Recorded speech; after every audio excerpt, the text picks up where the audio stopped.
Moi, Luc, j'envoie une lettre à toutes celles et ceux qui suivent notre Seigneur Jésus-Christ. Le mal gangrène ce monde. Les ténèbres s'étendent. Votre foi est éprouvée. Je sais que vous doutez de la voie.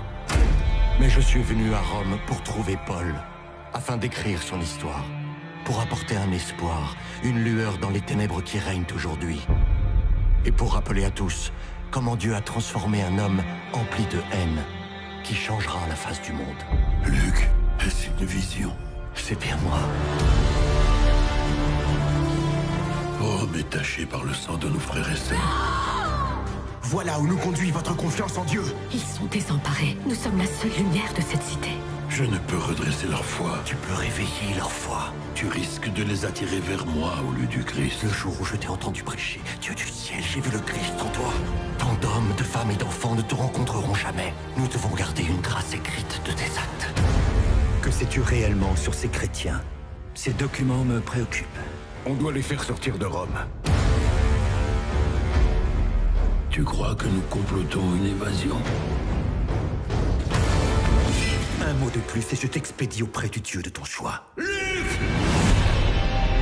J'ai rassemblé des hommes pour renverser Rome. Dans quel but? La justice. Ils veulent se venger. Non! Et pourquoi? L'amour est la seule voie.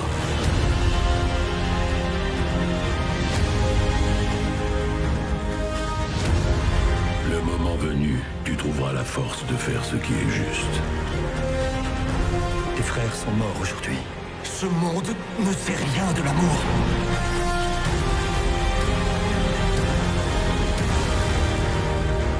Là où le péché abonde, la grâce de Dieu surabonde.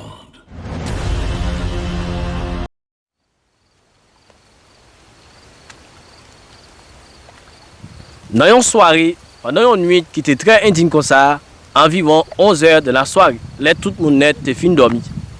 Il y a un grand homme en Israël, non était très connu dans le temps peuple juif.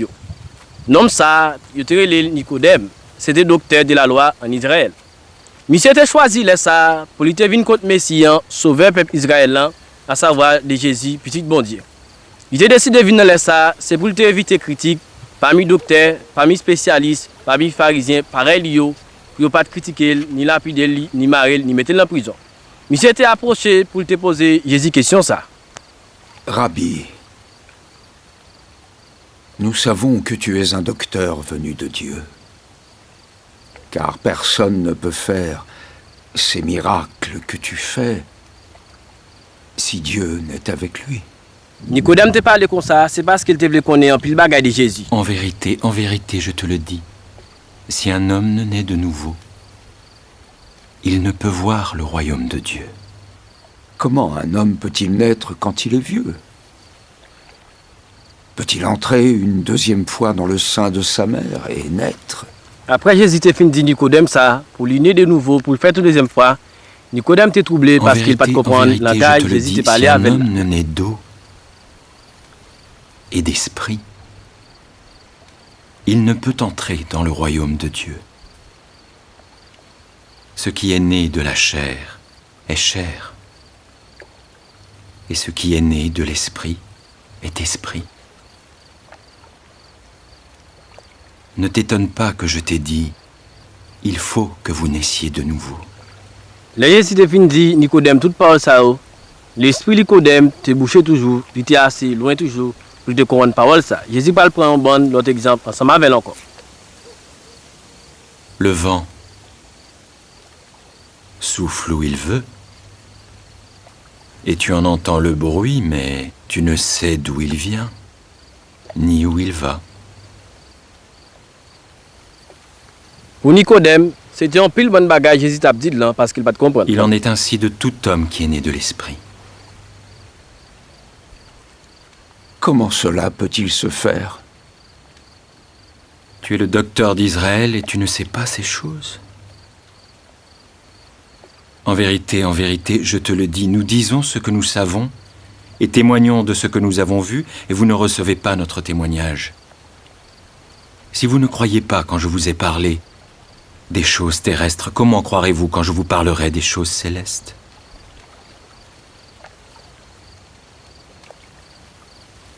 dans lui, mais il sorti dans bon Dieu, papa qui a tout pouvoir, qui a dans celle-là parce que c'est pas bagaille la chair et le sang. À tout ça, Jésus te voit Nicodème loin toujours, il continue à parler à Nicodème pour aller l'esprit, puis pour être toujours. N'est monté au ciel si ce n'est celui qui est descendu du ciel. Le Fils de l'homme qui est dans le ciel. Comme Moïse éleva le serpent dans le désert, il faut de même que le Fils de l'homme soit élevé, afin que quiconque croit en lui ne périsse point, mais qu'il ait la vie éternelle. Car Dieu a tant aimé le monde qu'il a donné son Fils unique, afin que quiconque croit en lui ne périsse point, mais qu'il ait la vie éternelle. Car Dieu n'a pas envoyé son Fils dans le monde pour condamner le monde, mais pour que le monde soit sauvé par lui. Celui qui croit en lui n'est point condamné, mais celui qui ne croit pas en lui est déjà condamné, parce qu'il n'a pas cru au nom du Fils unique de Dieu. Et voici la condamnation. La lumière est venue dans le monde, et les hommes ont aimé les ténèbres car leurs œuvres sont mauvaises. Car quiconque fait le mal est la lumière, et ne vient point à la lumière, de peur que ses œuvres ne soient dévoilées.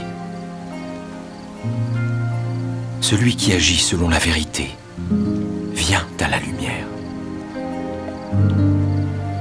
afin que ses œuvres soient manifestées,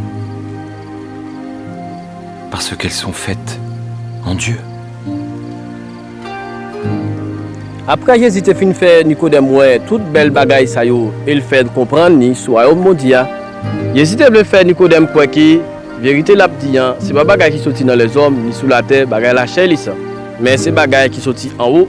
C'est pas pour ça raison te dit Nicodème, c'est pour naître de nouveau. Ça veut dire pour nous renoncer à toute bagaille qui dans le monde ça, bagaille qui pas fait bon Dieu plaisir du tout. Au contraire, pour nous embrasser tout ça qui fait bon Dieu plaisir, pour nous suivre préceptes et commandements mon Dieu. N'hésitez pas à aller comme ça tout, c'est parce qu'il connaît en pile de pharisiens te derrière tout.